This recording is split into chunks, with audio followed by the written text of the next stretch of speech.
कसलं माहिती आहे का, एवढं डिस्टन्स मध्ये टर्न मारलं ते BMW वाला काय म्हणतात त्याला, वेरेवर यू आई शपथ.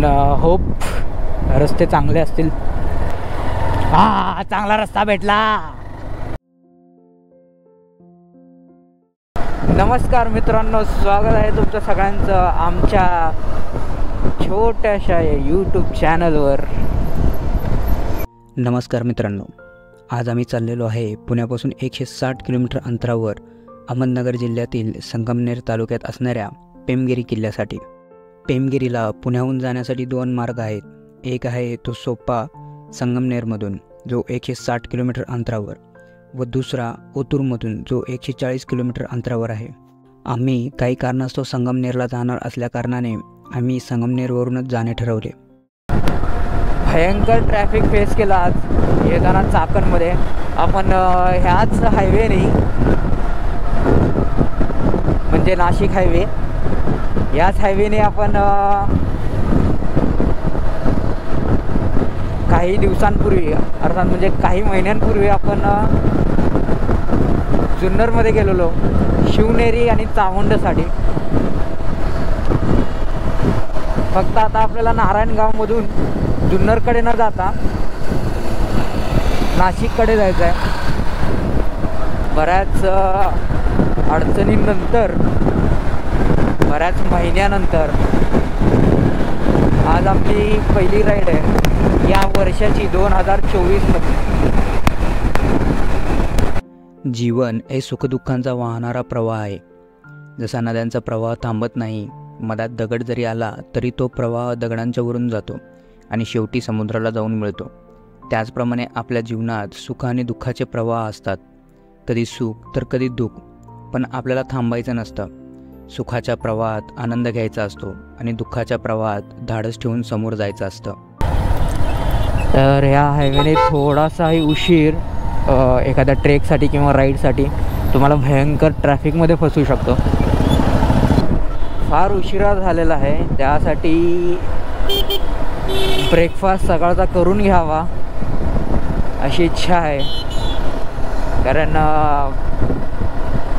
जसा उन्हामुळं गरम व्हायला लागलेलं, त्यानंतर तेवढा इंटरेस्ट राहणार नाही नाश्ता करण्यामध्ये. तर आता सकाळचे वाजलेले आहेत 8:30. तर सकाळच्या नाश्त्याचं आपण नियोजन करून घेऊया, जास्त वेटिंग न करता.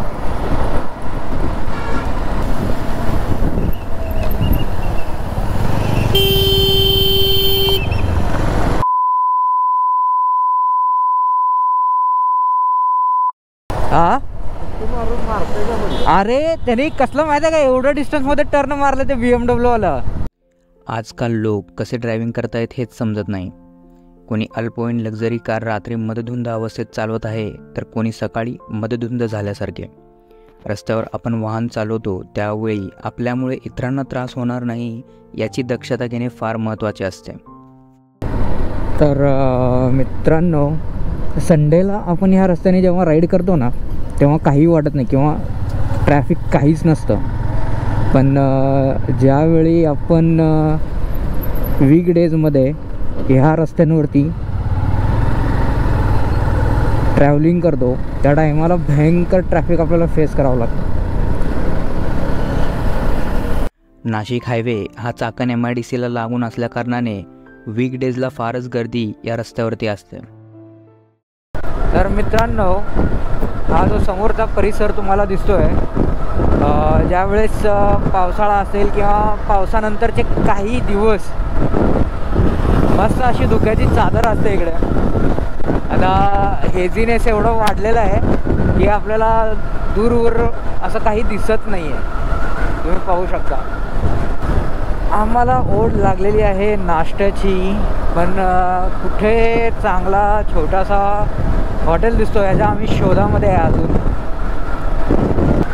तुम्ही बघू शकता मित्रांनो, छोट्या छोट्या ज्या टेकड्या आहेत ना, ह्या टेकड्या तोडून तिथे नव्याने घरं उभारली जात आहेत आणि हे निसर्गासाठी येत्या काही वर्षासाठी आपल्यासाठी, निसर्गानंतर येत्या काही वर्षात आपल्यासाठी खूप धोकादायक होणार आहे. अरे इकडंच थांबलेलो आपण लास्ट टाइम पण. अरे इकडं थांबलेलो लास्ट टाइम.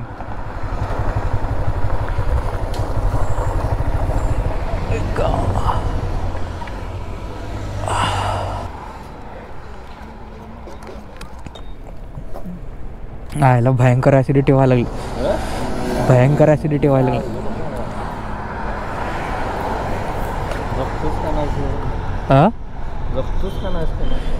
तेच दरवेळेसप्रमाणे पोहे व चहाचा आस्वाद घेतला व तन्मय बिल देऊपर्यंत या गोल्ड फिशबरोबर व्हिडिओ शूट केला व निघालो उर्वरित प्रवासासाठी. तर मित्रांनो, तुम्ही या सुंदर रस्त्यावरून पाहू शकता मस्त सह्याद्रीतल्या काही डोंगर रांगांचं दृश्य. सकाळच्या वेळी जर तुम्ही 6-7च्या वेळेस या रस्त्यावरती असाल तर हे डोंगरांचं दृश्य अजूनच खूप सुंदर दिसतं सकाळच्या धुक्यांमध्ये. ह्या हायवेवरती ना मी खूप ऑब्झर्व केलं, फक्त क्वचित काही लोक आहेत जे लेन चेंज करताना इंडिकेटर्स वगैरे प्रॉपरली यूज करतात. नाहीतर ते असे ड्रायव्हर्स आहेत या रस्त्याला की अक्षरशः तुमच्या गाडींमध्ये आणि त्यांच्या गाडींमध्ये मॅक्झिमम एक फूट इतकं डिस्टन्स ठेवून ते फुल स्पीडमध्ये गाडी चालवतात. आत्ता रिसेंटली माझ्याबरोबर असंच झालं. मी इंडिकेटर दिलेलं आणि मी जाणार होतो राईट साईडला. मी एका गाडीला क्रॉस करणार होतो, तर मी राईट साईडने त्याला ओव्हरटेक करत होतो. तर त्यात एका कारने माझ्या मागून येऊन त्यांनी मला ओव्हरटेक केलं जेव्हा मी दुसऱ्या कारला ओव्हरटेक करत होतो, आणि इवन मी इंडिकेटरसुद्धा देत होतो. 10 लाखाचे कार घेता तर थोडंफार ड्रायव्हिंग लेसन्स पण समजून घ्या ना. दुसऱ्यांच्या जीवांशी खेळणं चांगली गोष्ट नाही आहे ही. आता तेच तुमच्या बाबतीत एका ट्रकने केलं असतं कारच्या बाबतीमध्ये, तर तो कारवाला किती चिडला असता. त्याला भीती राहिली असती ना स्वतःच्या जीवाची. प्लीज यार, दुसऱ्यांच्या जीवांचाही विचार करून रस्त्यांवरती गाडी चालवत राहा. फक्त स्वतःचा विचार करू नका, माझी गाडी मोठी आहे, मला काही होणार नाही, झालं तर दुसऱ्यालाच काहीतरी होईल, आपण काही धडक देऊन निघून जाऊ, कट मारून निघून जाऊ. बिलकुल नाही. संगमनेर अजून 82 किलोमीटर. तर इकडून नारायणगावला जाण्यासाठी लेफ्ट साईडला रस्ता आहे, जे की आपण नारायणगाववरून जुन्नरला जाऊ शकतो तिकडे पुढे. आणि आपण जाणार आहोत राईट साईडचा मार्ग निवडून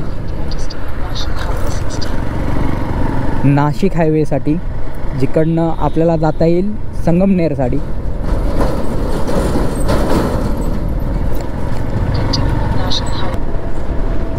तर मित्रांनो, नारायणगावपासून ह्या रस्त्याला मी पहिल्यांदाच येतो आहे, कारण ह्या अगोदर जुन्नरसाठी 2-3 वेळा माझं जाणं झालेलं आहे. पण संगमनेरसाठी ह्या रस्त्याने, या हायवेने पहिल्यांदाच आपली वारी सुरू आहे. रस्ता दिसतो तरी खूप मस्त आहे. मला ना हा रस्ता पाहून मला सोलापूर हायवेची आठवण झाली. इवन सातारा हायवे जरी म्हणलात तरी चालेल. खूप मस्त रस्ते आहेत. फक्त जे ड्रायव्हिंग व्यवस्थित करत नाहीत ते जर बाजूला काढले ह्या रस्त्यावरून तर खरंच खूप सुंदर रस्ता आहे हा. आणखी एक स्पीड ब्रेकर. हायवेवरती तर बोर्ड नाही लावलेले आहेत राव स्पीड ब्रेकरसाठी. ड्राईव्ह स्लोली, स्पीड ब्रेकर आहे. नाशिक 133 किलोमीटर आहे. ॲक्च्युली हा खूप म्हणजे दरवेळेस प्लॅन लेटच होतात. पहिल्यांदा मी ठरवलेलं की त्र्यंबकला जाऊन महादेवांचं दर्शन घ्यावं त्र्यंबकेश्वरला, जर आपण संगमनेरला जातोच आहे तर. पण नंतर काही कारणास्तव जे काम होतं ते संध्याकाळी म्हणजे अर्थात 4 ते 5च्या दरम्यान आहे असं डिसाईड झालं. मग काय नंतर परत प्लॅन रिचेंज. आणखीन स्पीड ब्रेकर्स. रस्त्यामध्ये स्पीड ब्रेकर्स आहेत की स्पीड ब्रेकरवरती रस्ता आहे, काहीच समजत नाही आहे. खूपच सुंदर रस्ता बनवला आहे मित्रांनो केंद्र सरकारने. गाडी क्रूज करण्यासाठी फार मजा येते या रस्त्यावरून. फक्त स्पीड ब्रेकर्स तेवढे समजून नाही आहेत. स्पीड ब्रेकर जर समजले असते तर फारच बरं झालं असतं.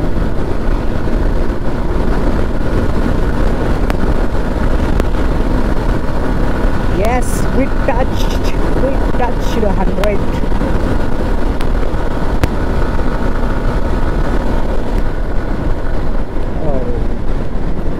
रस्त्याचे काम चालू आहे, कृपया वाहने सावकाश हाका. हायवे संपला की काय? गाववाड्याची रस्ते चालू झाली असं वाटतंय.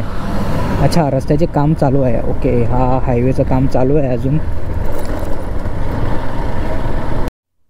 इथून राईट साईडचा रस्ता हा आळेफाट्यासाठी आहे आणि लेफ्ट साईडला तुम्ही ओतूरसाठी जाऊ शकता. ओतूर जिकडनं बऱ्याच वर्षापूर्वी आपण हरिश्चंद्रगडला सुद्धा देखील गेलो होतो. अजून संगमनेरपासून आपण 50 किलोमीटर दूर आहोत. आणि इकडच्या भागामध्ये आहे ना मित्रांनो, बऱ्याच वेळा रस्त्यांवरती तुम्ही रात्री जेव्हा येचाल त्यावेळेस बिबट्या वगैरे पाहताना दिसतात. त्यासाठी इथं रोडवरती होर्डिंगसुद्धा लावलेले आहे, drive slowly because of wild animals. रात्रीच्या वेळी त्यांचा फेरफटका असतो रस्त्यांवरती वाईल्ड ॲनिमल्सचा. रस्त्यांची दुरुस्ती, रस्त्यांवरती चालवणारे ड्रायव्हर लोक, गाड्या चालवणारे कसे चालवतात हे निरीक्षण करण्यासाठी ते येत असतात. मला एकदा नाशिकला जाऊन त्र्यंबकेश्वर मंदिरचं घेऊन 1-2 दिवस तिथं स्टे करायचं आहे आणि जवळच असलेले गडकिल्ले एक्सप्लोअर करायचे आहेत. फक्त तो 1 ते 2 दिवसापुरतीचाच प्लॅन आहे, जास्त नाही आपण राहू शकत तिकडं. Because it's not our home just like Pune. Now we are working in Pune, so we can visit every Sunday wherever काय म्हणतात त्याला, wherever you want, but not like Nashik. नाशिकचे गडकिल्ले एक्सप्लोअर करायचे असतील तर येऊन 1-2 दिवस तिथे राहावं लागेल. 2-3 दिवस तुम्ही राईड करून लगेच गेला, लगेच ट्रेकिंग केला, परत back to home, not possible. It's almost 240 or 250 kilometers long from Pune. जेव्हा तुम्ही गाडी हायवेवरती तुम्हाला क्रूज करायची आहे किंवा टुरिंगसाठी पाहिजे आहे तर एकदम मिनिमम जरी म्हणलं ना, तुम्हाला 350 cc बाईक पाहिजेच पाहिजे. कारण जेव्हा तुम्ही थ्रोटल करता ना, बराचसा डिस्टन्स तुम्ही कमी टायमामध्ये कवर करू शकता. आपली आहे 160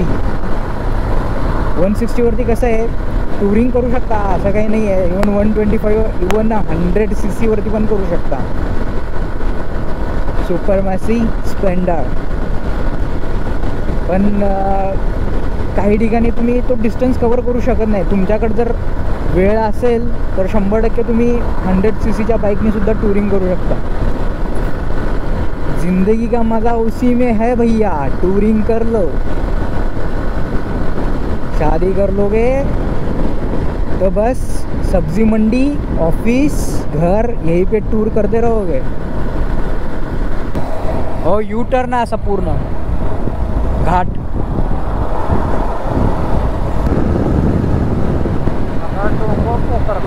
तेच तरी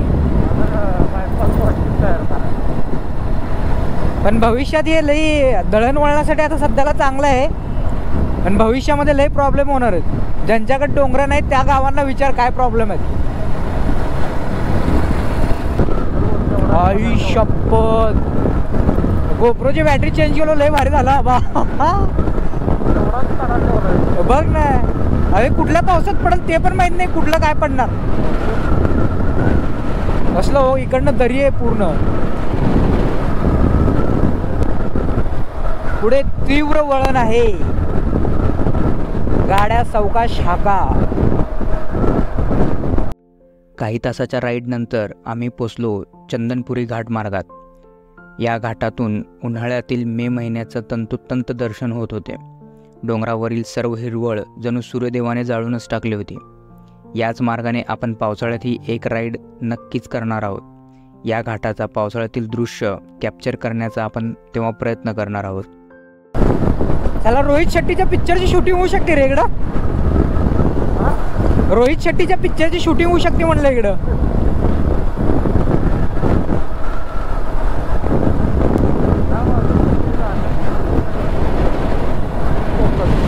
बघ ना, डोंगरावरचे गवतं बघ किती सुकलेले आहेत आणि खाली शेती बघ एकदम हिरवळ। पावसाळ्यात या घाटातून प्रवास करताना येथे थांबणे टाळावे, कारण या डोंगरावरील काही भागातील दगड हे ढासळले आहेत व ते फक्त त्यावरील सेफ्टी नेट म्हणजे जाळ्यांमुळे अडकून आहेत।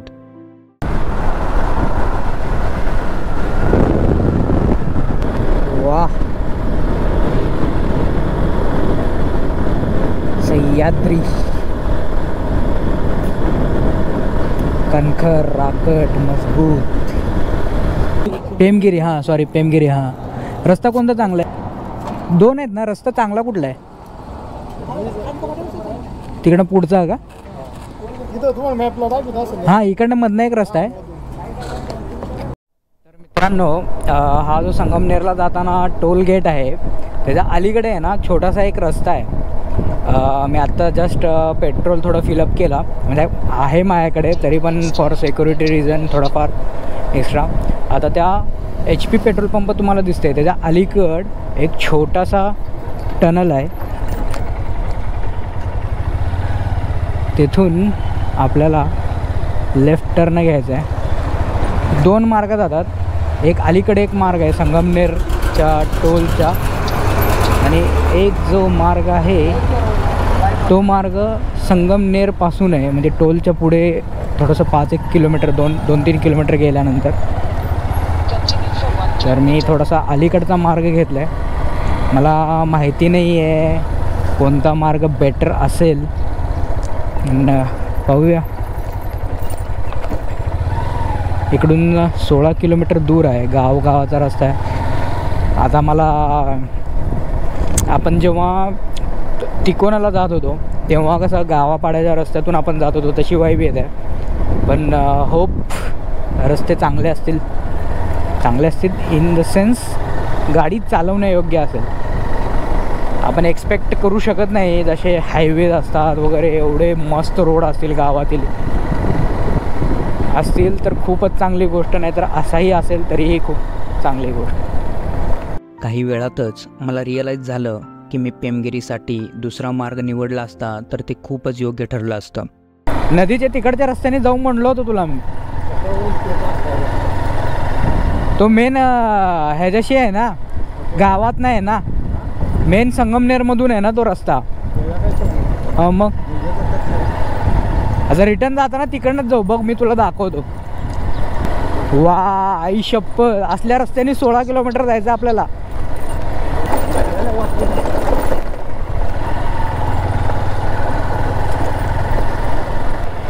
हा, चांगला रस्ता भेटला चांगला रस्ता।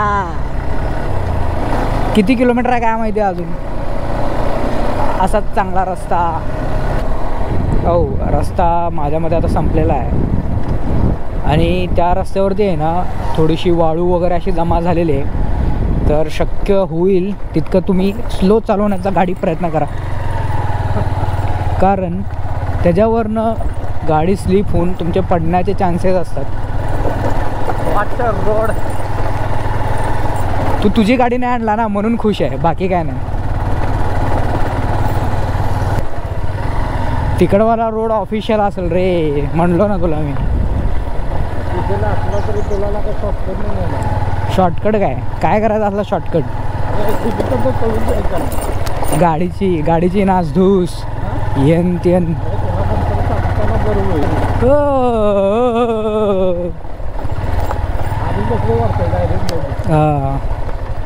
ते गणेश खिंडीमध्ये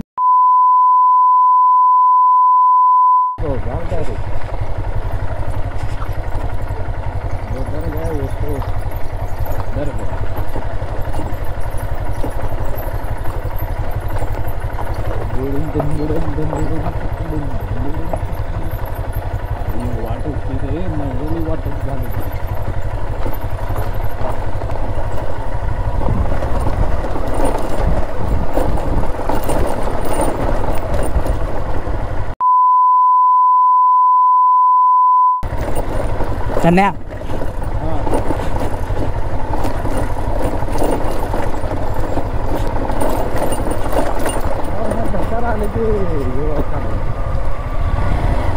थोड्या वेळासाठी मला ते ह्याची आठवण झाली. तैल बैलाचा रस्ता होता बघ कुठला घनगडला जाताना. काय म्हणता तुम्ही? कॅनॉल म्हणता का? काय म्हणता तुम्ही याला?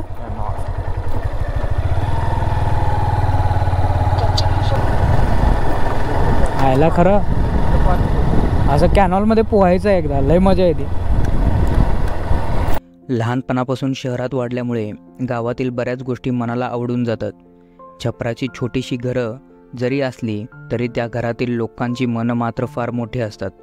सकाळी उजाडणारा सूर्य ते मावळतीला निघालेला सूर्य आपण पूर्णपणे पाहू शकतो. सुट्टीच्या दिवशी मित्रांना घेऊन टर्फमध्ये क्रिकेट न खेळता मोकळ्या माळरानात खेळण्याचा व त्यानंतर विहीर, तलाव अथवा कॅनॉलमध्ये जाऊन सवंगड्यांसोबत पोहण्याची मजा काही वेगळीच असते. हा समोरचाच वाटा लागला मला, हा समोरचाच वाटा लागला आहे. त्याच्यावरती मंदिर आहे का? ते डांबरी रस्ता कुठं आहे? अच्छा हां हां हां अच्छा अच्छा डोंगर दिसते, मंदिर दिसतं का समोरचं डोंगर ना? हा भाई इथं. हा मंदिर. हा हा हा मग तिथं मिर्जापूर लागेल. हा तिथून पुढं नांदुरी, मग ते गड दिसतो का? हा हा हा हा कुठलं ते मंदिर दिसतं? हा तो पेमगिरी तिथं. अच्छा अच्छा काय चालेल, धन्यवाद. काय हा? फिरायला सहज नाही गड असंच संगमनेरला आलो तर काम होतं थोडं, म्हटलं चला इकडचं इकडं पुणे. हां हां चाल चल. याही पूर्वी मी माझ्या व्लॉगमध्ये बऱ्याचदा सांगितलं आहे की सह्याद्रीत फिरताना गुगल मॅपवर पूर्णपणे भरोसा न करता गावकऱ्यांना मार्ग विचारून खात्री करणे हे फार गरजेचे आहे. तर मित्रांनो, गुगलवरती कधीही भरोसा ठेवणं हानिकारकच आहे. त्यासाठी गावातल्या लोकांना विचारत चला, ते तुम्हाला योग्य मार्ग दाखवतील. गुगलला फक्त US मध्ये बसून एक घंटा माहीत आहे काय महाराष्ट्रात सह्याद्रीत काय आहे ते. फायनली आपल्याला डांबरी रस्ता लागलेला आहे. वा, आनंद माझा गगनात मावेना. त्यांनी सरळ जावं म्हणला ना? अरे बापरे, आनंद माझा जास्त काळ टिकलेला नाही आहे. माझ्या आनंदाला नजर लागलेली आहे, नजर. श्री क्षेत्र महालक्ष्मी माता गड नांदुरी दुमाला.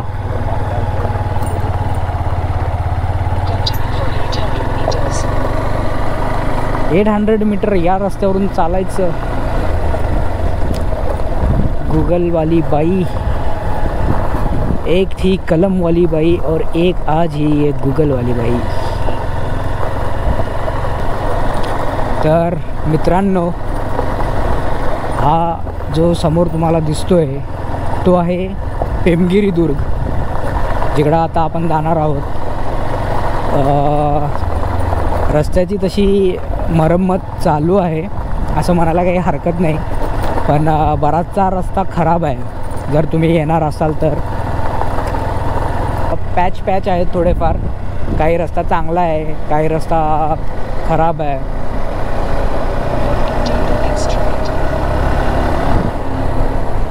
आता फक्त 4 किलोमीटर राहिलेले आहेत आणि गुगलवाल्या बाईच्या अनुसार आपण 10 मिनिटामध्ये पोचू. तर मित्रांनो, दुर्गवारीत आज आपला प्रवास आहे पेमगिरी किल्ल्यासाठी. संगमनेर, हो, संगमनेरपासून 15 ते 20 किलोमीटर अंतरावरती हा गड आहे. आणि इथे सुद्धा सिंहगडसारखं गाडी तुम्ही वरपर्यंत गडावरती घेऊन जाऊ शकता. ट्रेकिंगचाही ऑप्शन आहे. बरेचसे ट्रेक लवर्स ट्रेकिंग करती जातात, पण आपण अजून आपल्याला काही ठिकाणी जायचं आहे, काही कामं असतं. त्यासाठी आपण जास्त वेळ न दवडता गडापर्यंत जाण्याचं, गाडी घेऊन जाण्याचं आपण काम करणार आहे. तर मित्रांनो, हा निवासस्थान आहे. तिकडून आपल्याला समोर इकडनं वर जायचं आहे गडावर. लेफ्ट टर्न मारून, हो, ती आहे ना, ती शिडीची वाट दिसते का तिकडं तुला? त्याच्यावरनं लोक ट्रेकिंग करत येतात असं ऐकून आहे. उजव्या बाजूस असणाऱ्या या मंदिराकडे गाडी पार्क करून काही ट्रेकर्स हे शिडीच्या वाटेने देखील गडावरती येतात.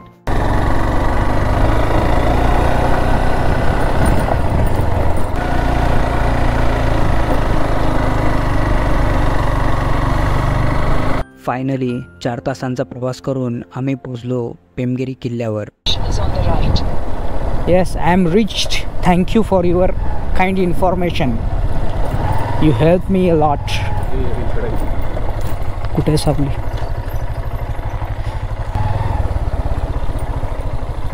तर मित्रांनो, आजचा हा ब्लॉग कसा वाटला आम्हाला कळवण्यास विसरू नका. व व्हिडिओ आवडल्यास लाईक, शेअर अँड कॉमेंट करायला विसरू नका. आणि असेच व्हिडिओ पाहण्यासाठी आमच्या चॅनलला सबस्क्राईब करायलाही विसरू नका.